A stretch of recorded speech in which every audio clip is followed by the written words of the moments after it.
What's up, people? I'm Shaggy, the Opinionated Hippie, and this is part 9 of me reviewing and ranking David Bowie albums. Only this time it's part 1 of me reviewing his live albums. I'm going to do his live albums. I think I'm going to do them in 2. These are all the ones that were released in his lifetime prior to 2016. And then I'm either going to do all the post ones in a video or separate those. There was this awesome Brilliant Live Adventures box set, or with 6 releases, one of which is released when he was alive, so I'll address it here. 5 releases that were released that were, you could buy the box for them and put them in the box. They were live shows. I might do those in their own video just because they're in that box set. But anyways, it'll at least be 2 videos. But yeah, these are just the live albums from David Bowie. How did we get here from Frank Zappa? Lots of ways, but we're going to go with Adrian Belew, because why not? Adrian Belew. Yeah, that's it. I'm going to go through these 9 releases, try to do it kind of quickly. And then I'll put up the list at the end if you forget what they look like. And then, yeah, that'll be it. But these are the 9 live albums. 9, pretty sure it's 9. Albums, might have been 7. I didn't pull up my list yet, so I actually don't know what it is. These are the 9 albums, live albums released while David Bowie was alive. Here we go, on to number 9. Number 9 is his 2009 release, VH1 Storytellers. This should have been a much better release, and I blame David Bowie. I think the very first thing he says on the first track, Life on Mars, which they only play like a chorus and a verse before he just doesn't finish the song, which is fine. But he says, oh, there are stories. Oh, there are stories. If you knew the stories, or something like that. If you only knew, like he kind of teases this.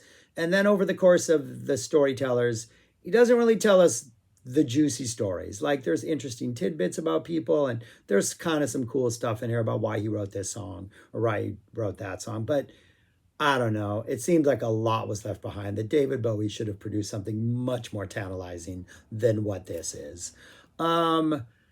It's not a complete loss. I think it sounds great. It is Storytellers. My understanding is this is Reeves Gabriel's absolutely last show he ever played with Bowie. So there's that. He does have some good parts in here. There is an original CD release, which had only 8 songs, and then they re-released it on like streaming and other stuff, which added 4 songs. You get a shortened Life on Mars, a shortened Rebel Rebel. Like, really, you just get, it's like he just starts singing Rebel Rebel, I think, while he's talking, and then we get like a verse chorus. Thursday's Child, which a lot of hour stuff on here. A song called Can't Help Thinking About Me, which he wrote pre his debut album. That's actually a neat little 60s pop song. That's kind of worth checking out for that. We get a China Girl, a 7, Drive-In Saturday, A Beautiful Word on a Wing, and then the bonus material, Survive, Tin Machines I Can't Read, Always Crashing in the Same Car, and then If I'm Dreaming My Life. It's a pleasant listen. It's peaceful. Bowie's self-deprecating and kind of funny, but this should have been so much more than what this is. Just kind of frustrating, kind of disappointing. But that's my number 9, VH1 Storytellers. Number 8 is his I think it was originally released on DVD in 88, but it didn't come out on CD later. I don't know. All I know is it came out before he passed away. Glass Spider, which is a live concert from the Glass Spider tour in 87, right? Was that? Yeah, this was recorded, the show was recorded in November 87. And I wish I had never listened to this. I was at this show, not this show, but on this tour, saw him in LA. Yeah, I thought it was cheesy. There was like pre-recorded like acting going on, like community theater level acting. The first song he opens up with was Glass Spider, which has narration in it already. That's pre-recorded. But I'd already seen Styx's Mr. Roboto. So this was like, oh, at least there wasn't a 20-minute movie and like pure on, an actual scene on stage. So that, plus the sound of it is just, it sounds like an 80s amphitheater sports arena show. Those were my formative years going to concerts. And there's a sound. Those amphitheaters in the 80s, they had a sound. And it just seems like, most bands succumb to that sound. And it sounds like an 80s document. listening to it, the first three songs, it's like 4 songs. It's almost painful. You get it Up the Hill Backwards. That I love that song, but Bowie's not singing it. They have these actor dancers singing it, which that part's good. But then it glows into Glass Spider. Then we get Day In, Day Out, Bang, Bang, Bang. They're not the best songs. There's this pre-recorded narration going on over it. Watching it, I was a little more entertained because it was like, what the heck is going on stage? This is like a disaster. Listening to it, I didn't have that visual distraction, so it was just like, ugh. It's just annoying. So it was really just, it bothered me. And then we get an Absolute Beginners. And as soon as Bowie starts singing on Absolute Beginners, I'm like, okay, it's Bowie. At least this is good. He's singing. But then you kind of just go back and forth the rest of the show on stuff that works and stuff that doesn't work. They do a different arrangement. Is this the one with the different arrangement of Love and... No, this is not the different arrangement of this. They do a Love and the Alien, which I like. Peter Frampton has a lot of guitar solos in here. Both Earl Slick and Peter Frampton. This is Slick, right? No, this is Alomar and Frampton. Alomar has a little more grit to him. Frampton, I don't like his guitar solos. He has one guitar solo on this whole thing. I think it's in Fame. No, it's in Gene Genie when he drops that would do you feel like I do, quoting it. That's pretty sweet. But he's just this kind of generic, just rock and roller, just kind of shredding, attacking. I don't think his guitar playing really brings definitely what like Ronson brings or Alomar brought in his earlier years. Slick, I think, is a little more non-standoutish in a good way.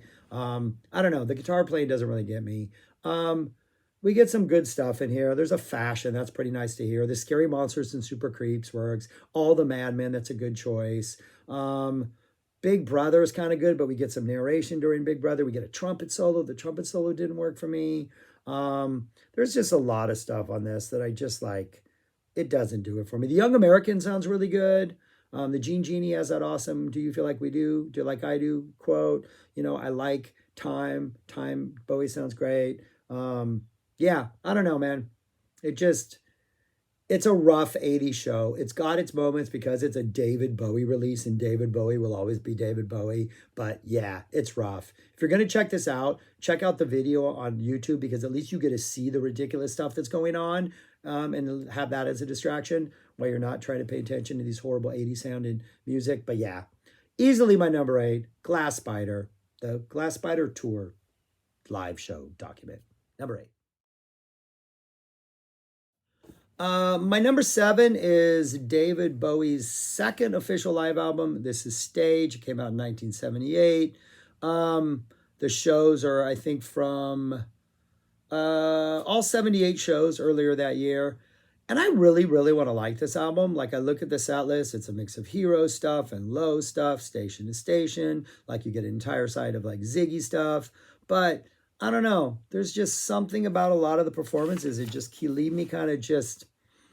I don't know what it is. There were a couple versions of this. The original release, the songs were not in the order that they were performed. The new release, which I'm reviewing because it was in the box set, they're in the order they were played. But even, I don't think it helps. I think maybe it was just, I don't like the way Bowie approached this set. And so the first CD, you get a whole bunch of stuff from Low, from Heroes, you get Fame dropped in there. And then at that point in the concert, I think Bowie's intent was to play Ziggy Stardust in its entirety. I think I read that in the booklet, in the box set. But he ended up only playing 5 songs. I think he plays 1, 2, 3, 4, 5 songs, but he does them in a row. And it really feels like, I don't know, audience pandering of the worst sort. Whatever. I'm just nitpicking because it's way down here. But there's just something about this that I almost feel is lacking. Opens up with Warsaw, which is a great opener. I love the audacity of opening up with Warsaw. We get Heroes, What in the World, Be My Wife, which is fantastic, Blackout, Sense of Doubt, Speed of Life, Breaking Glass, Beauty and the Beast, Fame. Really great songs on great albums, but there's just something that's not being delivered. Some of the things are really good. Breaking Glass especially has some really nice extended energy to it. A lot of really good guitar energy. This is the tour that has Baloo on it, so you get a lot of good Balooisms throughout there. Carlos Alomar is on rhythm. Simon House is playing violin. You get some nice violin moments in there. But that's the first disc. And then you get to the second disc and you get this run of like Ziggy songs. You get 5 years, which is a good 5 years. You get Soul Love, which I think is maybe the highlight of the 5. You get Star, which is nice. Hang On to Yourself and Ziggy Stardust. And then we go back into Art Decade. The horribly chosen Alabama song, the same one the Doors did. Oh, show me the way. Bowie should not be doing that. It just, I don't know, it doesn't work. We get a Station to Station, which there are other stations to stations on live albums that we're going to talk about eventually that just blow this out of the water. It's a great, I love Station to Station, but elsewhere, there's a better version. We get a Stay, which is nice. And then we get a TVC 1.5, which didn't really seem to work for me. I don't know the live version of it. I don't know, man. I want to like this album more, but there is something lacking about this album that just, I don't know what it is. But anyways, yeah, it's my number 7, Stages. Number 6 is David Live, his first official live album that he released back in 74. And this one pretty much beats Stages because I like the set list much better. It's got a bunch of stuff from Diamond Dogs, and if you didn't hear, I really love Diamond Dogs. Again, it's just one of those where it's the songs are carrying them a lot of the time. I don't know if the performances really transcend the material. There's a couple bad choices that I'm not a big fan of, but I like it. I like it only because it's got a whole bunch of Diamond Dog stuff, and I like the songs that are on here, and I like the way it's arranged, and I like the sequencing. It opens up with 1984. We get a Rebel Rebel, a Moon Age Daydream. We get a Sweet Thing Candidate, Sweet Thing reprise. Changes, Suffragette, Aladdin Sane with some really nice piano work, All the Young Dudes, Cracked Actor, Rock and Roll With Me, Watch That Man, I like the Rock and Roll With Me. We get Knock on Wood, which I don't understand. Rock and Roll's obsession with covering the song. Clapton covered it on Behind the Sun, I think it was. I'm just like, what? Maybe if this was like a full-on Young Americans, white soul, slightly more disco-ish set, Knock on Wood makes sense. Other than that, it's just like, what? Why is this on here? We get Space Oddity, which I don't really like the arrangement of Space Oddity. It just seems, I think there's a guitar solo at one point. It just seems to lose a little bit of its something. Diamond Dogs, Panic in Detroit, The Big Brother with the chant of the ever circling skeletal family afterwards. That's a nice little jam. Time, a really nice width of a circle. There's some nice use of sax in here. Who's the saxophone? Is it Sanborn? I don't think it's Sanborn on this one. Yeah, Sanborn. It's got some really nice sax on here, and I think he works well in Width of a Circle. The Gene Genie is always a welcome song, and as is Rock and Roll Suicide. So I like the track list. I like the songs that are on here. I don't think the performances really elevate it to any sort of next level type stuff. Earl Slick is the guitar player. He's been with him a lot, and I think he's I don't want to use the word generic because he's got skill, he's got talent, but I don't think he's really coloring outside the lines of what Bowie is doing. I think he's exactly like in line with Bowie. So these live performances aren't really different or really aren't expanding upon the studio stuff, which is really, really good. So yeah, the set list wins this for me. And that's why it's number 6 and not any lower. But number 6, David Live. Number 5 is liveandwell.com. Without a doubt, the surprise of this so far. This is all material from it was released in 1999. It's all from the 1997 and 96, 97 Earthling tour.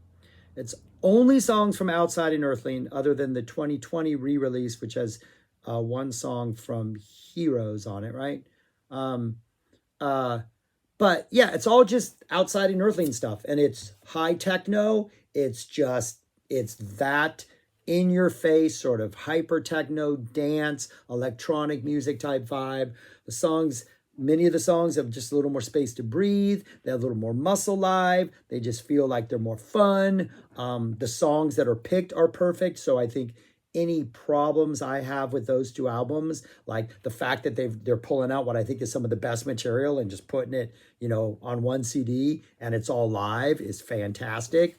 The set list is fantastic if you like those two albums. I'm Afraid of Americans to Open, The Heart's Filthy Lesson, I'm Deranged, Hello Space Boy. There's another album on this list which has a Hello Space Boy that destroys this one. Telling Lies, The Motel, The Voyeur of Utter Destruction as Beauty, Battle for Britain, The Letter, 7 Years in Tibet, and Little Wonder. Fantastic songs. The 2020 re-release has, apparently on some of these shows, there was a dance set that opened the main set. I don't know anything about that. Maybe someone in the comments who saw the dance set can tell me who participated in that, who was in the band, what it looked like. But two of the songs from one of the dance sets, Palace Athena and V2 Schneider, like 9-10 minute versions of those, just dance crazy versions of those, are the last two tracks on the 2020 release of this. Yeah, man. It's fantastic. It's really good. Really good stuff. It's fun. It's upbeat. It's dancey. It's just this really neat kind of breath of fresh air. Songs that just, the songs in their best element among other songs that they fit well with. I don't know. I really, really, really enjoy this listen. But yeah, that's my number 5. Oh, and it's called that because apparently Bowie was ahead of his time in the internet stuff, and he had a livewell.com. I don't think this was an actual website, but he had an actual website where you could download this or you could stream it or whatever. He was doing stuff like that back in the day. So anyways, great album. If you like Outside and you like Earthling, this is a fantastic release. But yeah, livewell.com. Number 4 is a 2000 release, and then it's been re-released, and then one of the CDs that was in the original 3 CD release, I think, was released separately, or at least it was included in the Brilliant Adventure box set, but it's Bowie at the Beeb, and this is Bowie at the BBC. A bunch of stuff going back from 1968 all the way through 72. That was apparently the last time he was on the BBC, until 2000 when he did a concert. So you get 3 discs of material in chronological order from performances on the BBC, and they're fantastic, and it's a great listen, and it reminds me of like Dylan's either like Biograph to a degree, or more so Bootleg Series volumes 1 through 3, where you start off with early Dylan. In this case, you get early Bowie, and you get to see him go through his phases, and the second CD is just like the Spiders from Mars just destroying the BBC landscape. And then CD3 is a 2000 performance where you get this mature, a little more refined Bowie just dropping bomb classics for like 2 CDs. It's a fantastic listen. I might pull that 3rd CD out and review it separately, since I think it's now available separately. I know it was in the box set. Originally, it was a bonus CD, but I think it's been repurposed. Really confusing trying to follow all the David Bowie releases, trying to catch up on when they came out and all the different versions. But it's a great release. It starts off with like a handful of songs that are live stuff that were either recorded or written during his first album. They're just pretty much probably maybe a little more exciting than his first album. Nothing that you have to hear. I think track 5, Let Me Sleep Beside You, which I think he wrote for his first album but didn't put it on there. That's when things really start to get good. After that, we get a fantastic Janine from his second album, which is a little bit darker. We get another Jacques Brel cover with Amsterdam that I think is pretty good. We get a very early kind of raw, almost acoustic-driven Width of a Circle, in which that riff is way downplayed. Get a bunch of stuff off the Space Oddity album. We get the song Bombers, which was recorded during the Hunky Dory sessions, but was replaced with that cover that I don't like, that leads off side B, that I can never remember. The one song in there I think is the weak track. I can't even remember what it was. Starts with an F. It's After School. I'm tired. Fill Your Heart. Yeah, is that a cover? I don't know if that is. It's the one song on there I kind of don't like. That could have been Bombers. This is a fantastic song. We get a solo acoustic Kooks, which is nice. A nice It Ain't Easy. Disc 2. We just get some of the best Ziggy Stardust versions ever. The version of Ziggy Stardust that is on here, I think, is the best hardest rockin', most like, it's the same song, but everything, the intro, the drum fills, just everything about this Ziggy Stardust. I think it's the best Ziggy Stardust that I've heard. We get a bunch of stuff off that album. We get a Superman, an 8-line poem from Hunky Dory, from Men Who Sold the World. We get a Hang On to Yourself, Ziggy, really nice Queen Bitch.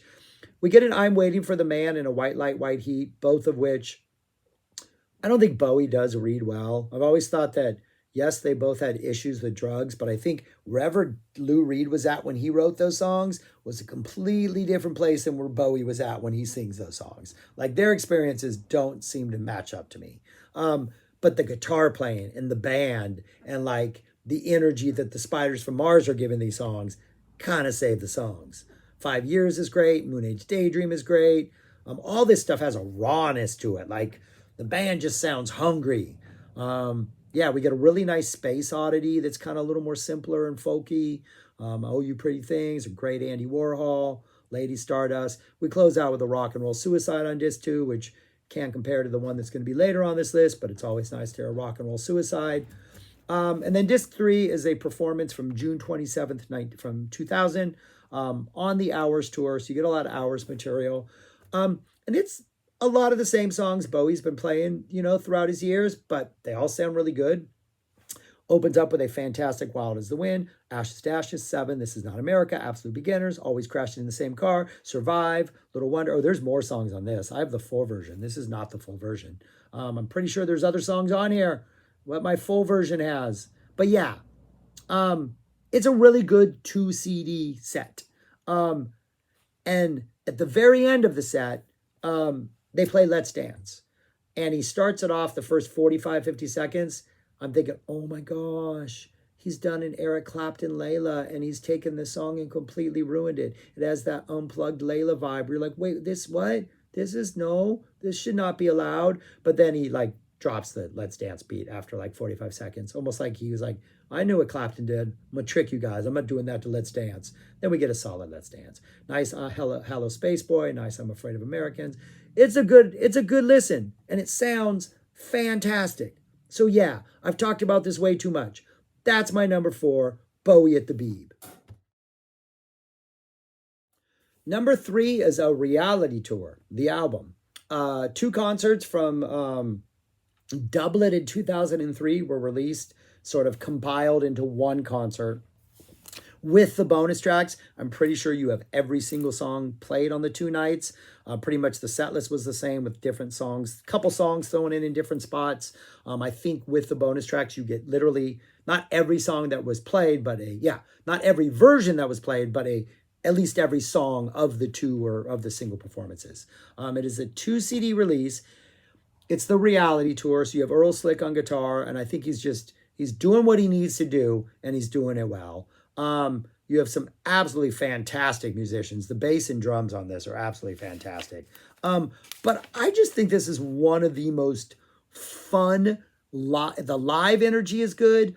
David is very talkative between songs, but he's not rambling. It's short and sweet, and he seems like he's in a good mood. The energy is really high. The set list is fantastic, as is the track list. There is a part in this show, and yes, a lot of these songs that are being played he kind of plays the same deep cuts, or, he's playing the same stuff tour to tour, right? But there is a run of songs in the middle of like the end of the first third. We get in All the Young Dudes, which still love the fact that he plays All the Young Dudes. That is followed by a Be My Wife, which he says, I don't remember what year I recorded this or what album it's from, but I like it. And they play Be My Wife. Then they do The Loneliest Guy, in which David just gets to croon a new song off reality. Then they drop The Man Who Sold the World, which David apologizes that he hadn't played for a long time. Used to play it, don't play it anymore, now I'm playing it again. Then we just get a Fantastic Voyage. What? Yeah, that's an awesome choice. Let's throw a Fantastic Voyage in there. Then, and what made be the best song in this ridiculously great sequence of songs, they drop a Hello Space Boy that rocks. Like, this Hello Space Boy rocks. It is like, it's Hello Space Boy, but it hits hard. And that's kind of what the whole show is. Like, even the new songs hit hard. The old songs hit hard. I don't think there's anything I don't like. The bass playing is ridiculous. Everything about this is ridiculous. Opens up with probably my favorite version of Rebel Rebel that is live. It's just kind of bare bonesy, kind of playful. They're not adding a whole bunch of stuff, but at the same time, they're kind of breaking it up and defragmenting it at times, but still at the same time, keeping it together. Solid, solid Rebel Rebel. We get a new Killer Star, an awesome new song off of Reality. Then we drop, we get a Reality off Reality. We drop a Fame, which is playful, kind of stop and start. They kind of, a lot of these versions are the same versions on that BBC thing I just talked about, because it's that same era. We get a Cactus, that Pixies cover, we get that on here. Sister Midnight. The first show, I think they play China Girl. Both Sister Midnight and China Girl are on Iggy Pop's debut album. Bowie co-wrote both with Iggy Pop. We get Sister Midnight on the official release. One of the bonus tracks is the China Girl from the other show. We get an Afraid. We get that awesome run from All the Young Dudes to Hello Space Boy. Sunday, Under Pressure, Life on Mars, Battle for Britain. That's all CD1. CD2, Ashes to Ashes, fantastic. The bass playing, epic. The Motel. We get a Love in the Alien, in which they rewrite it as sort of this spacey acoustic ballad. Not a fan of this. I like the original Love in the Alien. I would have preferred that. This part of the show, we're kind of seeping into a lot of new stuff, and we're getting almost kind of repetitive, but I think the first CD is stronger than the second CD, but I think there's still enough really good stuff here to save it. We get a Never Get Old from Reality. It Changes. I'm Afraid of Americans, which is always a fantastic song. We get a Heroes. On this tour, Bowie wasn't dropping that guitar line till like a minute and a half in, almost like, we're not going to give you the guitar line. I'm just going to start singing Heroes. He just starts singing the song right off, they just jump in, cold start, and then we get that guitar lick in like after a minute and a half, and it's like, okay, that's nice. I tease it out a little. Good call on that. We get a Bring Me the Disco King, Slip Away. The Bring Me the Disco King, Slip Away, Heathen. I think Slip Away could have been pulled out. Bring Me the Disco King and Heathen are both fantastic. I think Slip Away kind of muddles us down a little more. Take that out. We're much better. And then to close out the show, we get a 5 Years, a Hang On to Yourself, and a Ziggy Stardust. And they all just sound fantastic. The Hang On to Yourself, the energy is absolutely amazing. So yeah, treads water a little towards the end, but for the most part, fantastic. The bonus tracks, Fall Dog Bombs the Moon from Reality, Breaking Glass, great choice. The China Girl, a 5:15, The Angels Have Gone, and a Days, the Reality song, not the King song. So yeah, I love this release. I think it's fantastic. It sounds amazing. You can hear the audience. It sounds live, but at the same time, the sound quality is good. The set list is fun. David's in a good mood. This is a fun listen. My number 3, a Reality tour. Number 2 is Santa Monica, 1972. Yeah, this is a Ziggy Stardust and the Spider from Mars show. We get a couple, or we not, no, we're not even dropping, yeah, we have at least one Aladdin Sane song being dropped on here. But yeah, we're mostly dealing with the first albums prior to Ziggy Stardust. It's the Ziggy Stardust band. The energy is fantastic. Ronson is fantastic. Trevor Bolder on bass is fantastic. Mick Woodmansey on drums. Mike Garson on keyboards. Yeah, it's just a fantastic Ziggy Stardust show. Opens up with awesome Hang On to Yourself. Got a Ziggy Stardust, It Changes. We get the Superman, Life on Mars, 5 Years, Space Oddity, Andy Warhol, cover of Jacques Brel's My Death. I think I like Amsterdam better, to be honest. The Width of a Circle, which is fantastic. However, the one that's number 1 is like this epic, like 15-minute Width of a Circle. We got a Queen Bitch, Moon Age Daydream, John I'm Only Dancing, Waiting for the Man. Same problem I have on previous releases. I just don't think Bowie, the band sounds good, but I don't think Bowie can sell this song because he really wasn't waiting for the man. I don't believe he was there. Don't think he went through the same thing Lou Reed did. The Gene Genie, Suffragette City, and Rock and Roll Suicide. Yeah, it's a fantastic show. Like, 0 complaints. It's just number 1 is slightly better. But yeah, it's great. I've been to Santa Monica Civic Center. I think I saw Fish there in 94. It's a horrible venue. Like, it's just I don't even think it's a box. It's an octagon. It's horrible venue. Can only imagine how bad it was in 72. I saw Fish in 94 there. But I don't know. I like the sound on this. I think it's good. It's got a lot of good live energy. Absolutely fantastic release. The set list is just to die for. Yeah, I have no complaints. This is fantastic. it's number 2, easily. It's like David Bowie, peak Ziggy Stardust. Like he's not yet there. He's going to be there in about a year plus, but he's going that direction. Fantastic. My number 2, live, Santa Monica, 72. And my number 1 is Ziggy Stardust, the motion picture soundtrack. This came out originally in 83. It's been remastered and re-released. And recently, there was a 50th anniversary release. And I've always loved this album, flaws and all. But now, with the newest release, this is hands down my favorite David Bowie live album. It was recorded in July of 73. Apparently, at the very end of the show is the very first time Bowie announced that this was the last time he was going to be singing or performing as Ziggy, or he says it at some point.